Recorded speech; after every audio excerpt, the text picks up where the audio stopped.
은과 금은 내게 없으나, 은과 금은 내게 없으나 라는 제목으로 함께 말씀을 나누고 은혜 받는 시간 갖기를 원합니다. 말씀을 나누기 앞서 우리가 먼저 심청전 이야기를 가지고 이야기를 시작하고자 합니다. 심청전에는 눈먼 신봉사 사연이 나옵니다. 그의 평생 소원은 딱 하나인 거죠. 두 눈을 떠서 딸의 얼굴을 보는 것입니다. 그런데 어느 날 지나던 스님이 이런 말을 건네죠. 공양미 300석을 바치면 눈을 뜬다. 이 말을 듣자 신봉사는 앞뒤 가리지 않고 덜컥 약속해 버립니다. 그에게 쌀 300선은 자신의 어둠을 거두어줄 기적의 열쇠처럼 보였던 거죠.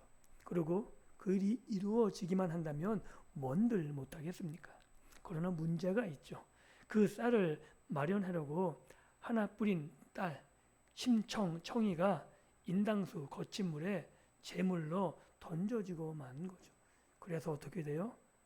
하염없이 울기만 한 그 장면을 우리 모두가 알고 있는 겁니다. 결국 신봉사의 눈을 뜨게 한 것은 쌀 300석이 아니란 사실을 우리는 그 이야기 끝에 알게 되죠. 죽음의 물에 몸을 던졌다가 살아 돌아온 딸의 목소리를 듣고 그 사랑 앞에 가슴이 찢어질 때 비로소 눈을 덮고 있던 어둠이 걷혔음을 우리는 잘 알고 있습니다. 즉 물질이 아니라 생명을 내어준 사랑과 그 인격적인 만남이 신봉사 그 사람의 근원적 어둠을 여는 열쇠가 되었더라고 우리는 해석할 수 있는 거죠. 오늘 사도행전 3장에서도 자신의 결핍을 은과 금으로 채우려 했던 한 인물이 등장합니다. 그는 나면서부터 걷지 못했습니다. 그래서 화려한 성전 문 앞에 미문이라는 곳에 앉아 평생 동전 몇 잎을 구걸하려던 사람입니다. 그래서 이름도 없습니다.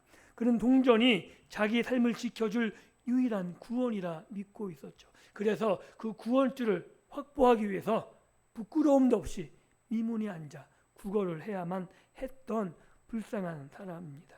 그러나 성령 충만한 베드로와 요한은 그에게 차가운 은과 금 대신 온 우주의 주인 대신 생명의 이름 언약의 중보자 나사렛 예수 그리스도를 그에게 건넵니다. 오늘 이 밤 절망의 문턱에 앉은 한 영혼이 어떻게 하나님 나라의 예배자로 다시 세워지는지 그 은혜의 현장으로 함께 들어가 우리도 함께 그 은혜를 확인하고 그 은혜의 자리에 같이 자리 잡을 수 있는 복된 시간이 될 수 있기를 예수 그리스도 이름으로 축복합니다. 우리가 먼저 살펴볼 내용은 미문 앞에 앉은 그 거린의 인생입니다. 그 거린은 가장 화려한 문 앞에 앉아 있어요. 그래서 미문이에요. 우리가 보통 미문 그러면 말미자로 생각하는데 아니요, 아름다운 미자입니다. 정말 화려한 문이에요. 그런데 그 문 앞에 앉아 있으면서도 그 거린은 한 걸음도 그 문으로 들어갈 수 없습니다. 그래서 1절 2절에 이렇게 기록하고 있습니다. 구시 기도 시간에 베드로와 요한이 성전에 올라갈 때 나면서 못 걷게 된 이를 사람들이 메고 오니 이는 성전에 들어가는 사람들에게 구걸하기 위하여 날마다 미문이라는 성전문에 두는 자라. 누가는 시간을 꼭 집어서 제9시 즉 오후 3시 오늘날 우리 시간으로 오후 3시 시간 이 기도 시간을 정확하게 기록하고 있습니다. 성전 그곳에서 날마다 저녁 제사자가 드려지던 이 시간이 굉장히 중요한 시간이죠. 오순절에 성령을 받은 제자들은 옛 언약의 기도 전통을 끊지 않습니다. 우리는 성령에 충만했으니까 그런 것들 다 무시해도 될 법한데 전혀 그러지 않고 그 기도 시간을 지키며 그리고 기도하기 위해서 기도의 행렬에 동참하고 있는 거죠. 그리고 그 길목에 한 남자가 있습니다. 그리고 그 사도행전 원문은 그를 어머니의 태로부터 걷지 못한 자 이렇게 분명히 밝히고 있는 겁니다. 자라다가 다친 것이 아닙니다. 처음부터 한 번도 제 발로 서서 걸은 적이 없던 사람입니다. 그리고 사도행전 4장은 그가 40을 넘었다고 알려줍니다. 즉 40년 동안 땅을 한 번도 딛고 서지 못한 인생 그 인생이 그 남자의 삶을 요약적으로 보여주고 있는 거죠. 그리고 그가 놓인 자리는 공교롭게 미문, 아름다운 문입니다. 최고급 청동에 금과 은을 입혀 햇빛에 닿으면 눈이 부실 정도로 아주 화려한, 그렇기 때문에 그 이름도 미문인 거죠. 그 눈부신 문 아래에 가장 비참한 결핍 덩어리 하나가 날마다 짐짝처럼 놓여 있습니다. 화려한 겉모습과 그 아래에 신음하는 무능, 이것이 껍데기만 남은, 즉 지금 현재 그 당시에 이스라엘 종교의 민낯이라고 해도 틀리지 않은 거죠. 정말 살아계신 하나님의 이름을 그들이 붙잡는다면 그들을 그대로 두는 것 자체가 말이 안 되는 거잖아요. 그럼에도 불구하고 오가는 사람은 그에게 적선 하나, 그냥 그 삶을 연명하는 것, 그 이외에 어떤 관심도 가지지 않은 거죠. 그의 처지를 영의 눈으로 보면 그런 겁니다. 그는 스스로 온 것이 아니라 사람들에게 매여와 놓이는 자, 즉 누군가가 데리고 오지 않으면 올 수 없는 거죠. 그리고 율법은 흠 있는 자가 성소 깊은 곳에 나아가는 것을 막았기 때문에 그는 날마다 미문 앞, 성전에 들어가는 문 앞까지 왔지만 안쪽으로는 한 발도 들어가지 못하는, 어떻게 보면 영적인 소외자라 할 수 있습니다.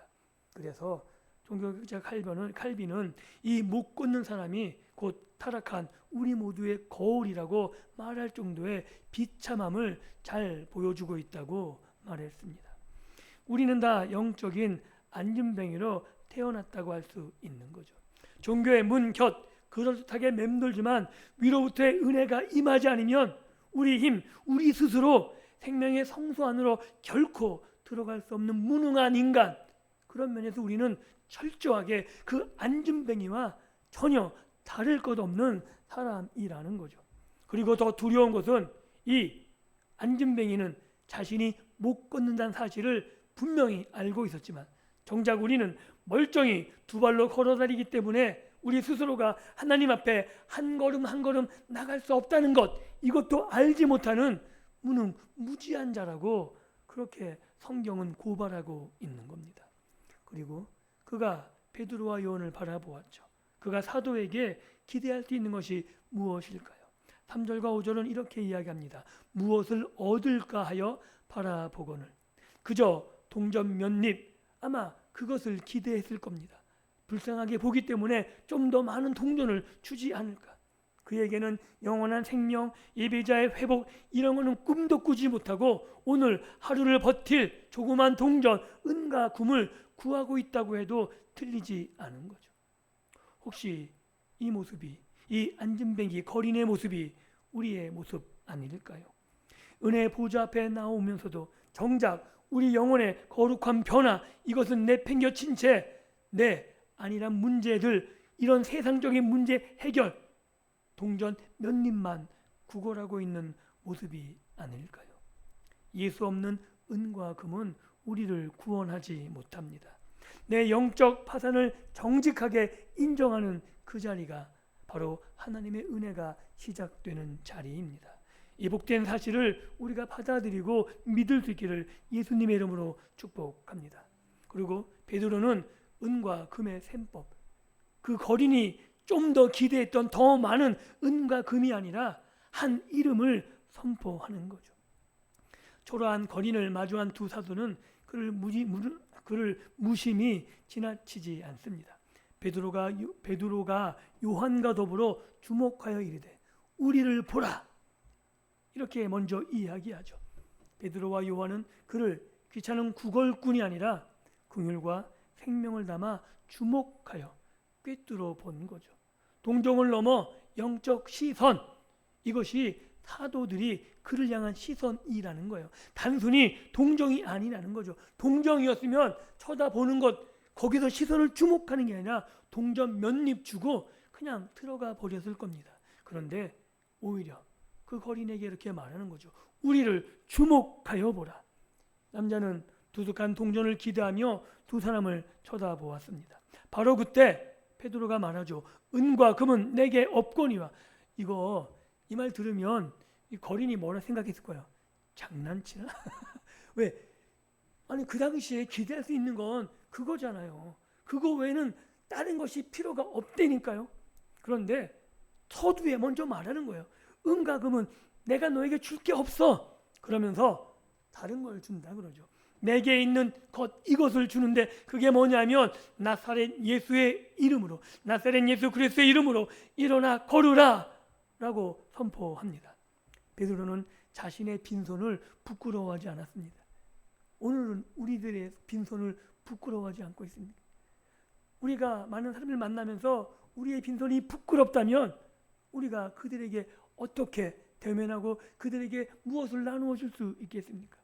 만약 교회의 능력이, 신앙의 모든 능력이 우리의 통장 잔고에 달렸다면 그는, 우리들은 우리를 향한, 우리에게 무엇인가 바라는 사람에게 줄 것이 아무것도 없는 이 베드로와 요한과 같은 무능력자, 거린에게 동정심만 베푸는데 그것도 없는 무능력자라고 보일 수 있는 겁니다. 그러나 베드로의 가슴에는 로마의 금고를 다 털어도 살 수 없는 온 우주의 창조자 되신 예수 그리스도 그분의 이름이 들끓고 있었던 거죠. 성경에서 이름은 단순한 호칭이 아닙니다. 그 인격, 권세, 통치 전체를 담은 거죠. 그래서 황제 이름을 함부로 말할 수 없죠. 왜냐하면 그 이름에 그 권세가, 그 권세의 무게, 통치자의 무게가 담겨 있기 때문에 그 이름을 함부로 놀리면 어떻게 돼요? 불경죄. 우리도 뭐 얼마 전만 해도 그러한 것들을 겪었던 시대 아닌가요? 그가 부른, 베드로가 부른 나사렛 예수, 그분이 누구입니까? 얼마 전 세상이 천구성 목수라고 조롱하며 십자가에 못 박은 분입니다. 그러나 그분은 십자가의 죽음에 묶여일 수 없었죠. 하나님이 죽음에서 일으켜 만유의 주로 높이셨던 분입니다. 그분은 아브라함의 약속된 씨였고 다윗의 언약을 완성한 영원한 왕이 되시며 새 언약의 유일한 중보자 되십니다. 베드로는 지금 자기 능력을 자랑하는 것이 아닌 거죠. 베드로는 지금 부활하신 왕의 통치가 이 절망의 자리까지 나아가게 하고 있는 겁니다. 그분의 통치가 아무도 바라보지 않는 그에게 미치고 그에게 나아가도록 그 길을 열어주고 있는 거죠. 그리고 말로만 끝내지 않습니다. 7절에 오른손을 잡아 일으키는 거죠. 말이 된다 생각하세요? 만약에 능력이 없으면 잡아 일으키면 어떻게 돼요? 둘 다 넘어져요. 얼마나 우스꽝스러워요. 그런데 능력은 베드로의 것이 아닙니다. 능력은 그리스도의 것이죠. 성령에 충만하자 사도 바울은 나를 통해 하나님이 예수 그리스도가 그에게 능력을 베푸심을, 그에게 생명을 전가하심을 확실할 수 있었기에 베드로는 과감하게 손을 내밀어 그를 일으켜 세우는 거죠. 영광의 능력이 흙으로 빚어진 연약한 손 베드로의 손을 통로 삼아 흘러갑니다. 그러자 그 거린의 발과 발목이 곧 힘을 얻고 의사였던 누가는 발과 발목이라는 정확한 표현을 사용하죠. 이 회복이 얼마나 즉각적이었는지 보여주고 있는 겁니다. 40년을 메말랐던 뼈와 힘줄에 창조주의 생명이 스쳐 지나갔고 흘러넘쳤으며 그래서 그가 단숨에 땅을 박차고 일어서서 걷고 뛰었다고 성경은 분명하게 기록하고 있는 거죠. 생각해 보십시오. 오늘 교회가 상한 세상, 왜곡되고 삐뚤어진 이 세상에 줄 수 있는 가장 본질적인 근본적인 선물이 무엇입니까? 빵과 구호금도 분명 필요합니다. 이것을 부정하는 것이 아닙니다. 그러나 교회가 세상의 구호단체와 달라야죠. 분명히 다릅니다. 우리에게 사망을 깨뜨리신 예수의 이름이 있다는 것, 이것이 우리는 구호단체와 가장 큰 차별점이라는 거죠. 교회가 은과 금에 취하면 정작 예수 이름으로 일어나 걸으라 라고 말할 능력을 잃어버리게 되는 거죠. 그냥 그에게 생명을 주는 것이 아니라 동전 몇 입을 주고 많은 구호단체가 되고 마는 겁니다. 곡간이 차오를수록 어쩌면 도리어 우리 교회는 그 예수 그리스도의 이름의 능력을 잃어버린 자리가 될 수도 있는 겁니다. 교회 역사에 한두 번이 아니었죠. 이런 예수 그리스도의 이름의 능력을 잃어버리고 단순한 구호단체가 된 적이 얼마나 많이 있었습니까? 그래서 우리는 무너진 자녀 앞에서, 쓰러진 몸 앞에서, 깨어진 관계의 문턱에서 은과 금을 붙잡고 있는지 모릅니다. 예수의 이름의 능력을 잃어버린 채 그 능력이 나도 신뢰할 수 없기에 그냥 세상적인 것을 붙잡고 있지 않으십니까? 은과 금은 인생을 잠시 연명시킬 수 있습니다. 그러나 죄와 사망의 늪에서 우리를 근본적으로 일으키지 못하는 거죠. 그래서 오늘 밤 세상이 주는 썩은 동아줄을 내려놓고 오직 언약의 중보자 되신 예수 그리스도의 이름을 붙잡을 수 있는 귀하고 복된 밤이 되기를 다시 한번 예수님의 이름으로 축복합니다. 그리고 이 치유의 진짜 목적이 나오죠. 이 치유의 진짜 목적은 건강 회복이 아닙니다. 문제 해결이 아닙니다. 왜냐하면 이 거린이 다음 구절에 뭐라 나오냐면 성전에 들어가죠. 찬송하며 성전에 들어갑니다. 즉 하나님을 찬송하는 예배자로 회복되었다는 겁니다. 8절이 이렇게 기록합니다. 뛰어서서 걸으며 그들과 함께 성전으로 들어가면서 걷기도 하고 뛰기도 하며 하나님을 찬송하니. 그는 조심조심 걸음마를 뗀 것이 아닙니다. 누가는 뛰어서서 걷고 뛰었다라고 동사를 연달아 쏟아내고 있습니다. 마치 다리에 용수철을 단 듯 격렬하게 뛰어다니고 있는 거죠. 이것은 단순한 기쁨의 몸짓이 아니라 구약 이사야 선지자의 약속이 이루어지고 있음을 살펴보게 됩니다. 이사야 35장 6절이 이렇게 말하죠. 그때 저는 자는 사슴과 같이 뛸 것이며. 사도행전의 역사의 기적의 능력들은 단순한 어떤 기적이 아니라 구약의 놀라운 예언의 성취들이 이루어짐을 보여주고 있는 거죠. 즉 하나님 나라가 도래했다. 예수로 말미암은 성취가 지금 너희들에게 이루어졌다라고 말하고 있는 겁니다. 선지자들이 고대하던 메시아 시대, 온전한 회복의 시대가 예수의 이름으로 이 땅에 도래했음을 온전히 보여주는 살아주는 표적, 이 거린 안진뱅이를 통해서 하나님의 나라가 우리 가운데 온전히 임했음을 보여주고 있는 겁니다. 할렐루야. 더 놀라운 것은 그의 발걸음이 향한 방향인 거죠. 보통 이렇게 막 기쁘면 누구를 찾아가요? 부모를 찾아가고 집으로 가게 돼요. 그런데 그는 그 자리에서 집이나 그런 것을 생각하는 것이 아니라 성전을 향한 예배 행렬에 동참하는 거죠. 이 거리는 동전을 챙겨 집으로 돌아가지도 않았고 기적을 자랑하러 장터로 달려가지도 않았습니다. 성경은 그가 기도의 행렬, 이스라엘의 그 기도자 행렬과 함께 성전으로 들어갔다고 말합니다. 40년을 흠이 따는 이유로 문 밖에 웅크려 구걸하던 소외자가 이제 사도들의 손을 잡고 성소 안으로 함께 당당히 걷고 뛰며 들어간 것입니다. 이것이 복음의 능력입니다. 십자가의 보혈은 우리를 가로막던 정죄의 휘장을 찢고 자격 없는 자를 하나님 나라의 한복판으로 옮겨갈 수 있는 능력을 허락합니다. 예수의 이름은 우리를 세상 변두리에서 하나님 나라 그분의 한 품 가운데 그분의 가장 내밀한 곳으로 옮기는 이름입니다. 그리고 그 입에서 터진 것이 무엇입니까? 이렇게 기록하죠. 하나님을 찬송하니. 그는 자기를 고쳐준 베드로를 떠받들지도 튼튼해진 다리를 자랑하지도 않았습니다. 오직 이 구원을 베푸신 하나님께 영광을 돌리는 거죠. 즉 베드로가 아니라 나를 고친 것은 하나님이다. 이 사실을 그는 분명히 알고 있었던 겁니다. 구원의 완성은 병이 낫고 형편이 펴지는 것, 이것에 멈추지 않습니다. 잃어버렸던 하나님과의 관계, 곧 예배의 자리를 회복하며 남은 평생 하나님을, 나를 고치신 하나님을 찬미하는 데까지 나아가는 겁니다. 그래서 치유의 목적, 이 목적은 예배자로 우리를 세우는 데 있습니다. 세상은 사람을 그가 무엇을 가졌고 무엇을 이루었는지로 값을 매기죠. 그렇게 평가합니다. 미문 앞에 그 남자도 평생 쓸모없는 자, 무능력자로 분류되어 그 문턱에 버려져 있었습니다. 그러나 예수의 이름이 그를 일으킨 그 순간 그는 더 이상 동전을 받는 자가 아니라 하나님께 영광을 돌리는 자가 되었습니다. 우리의 가치는 우리가 만들어낸 성과에 있지 않고 우리를 일으켜 예배자로 부르신 그 은혜에 있습니다. 9절과 10절처럼 날마다 그에게 동전을 던지는 사람들이 사슴처럼 뛰며 찬송하는 그를 보고 놀랐죠. 놀라서 함께 하나님께 영광을 돌립니다. 끝났다고 믿었던 그 예수가 여전히 다리 살아 다스리심을 그 거린 걷고 뛰는 그를 통해 확인하게 되는 거죠. 즉 이 한 사람의 회복이 온 백성 앞에 말하고 있는 거죠. 예수가 살아나셨다. 예수가 우리를 다스리신다.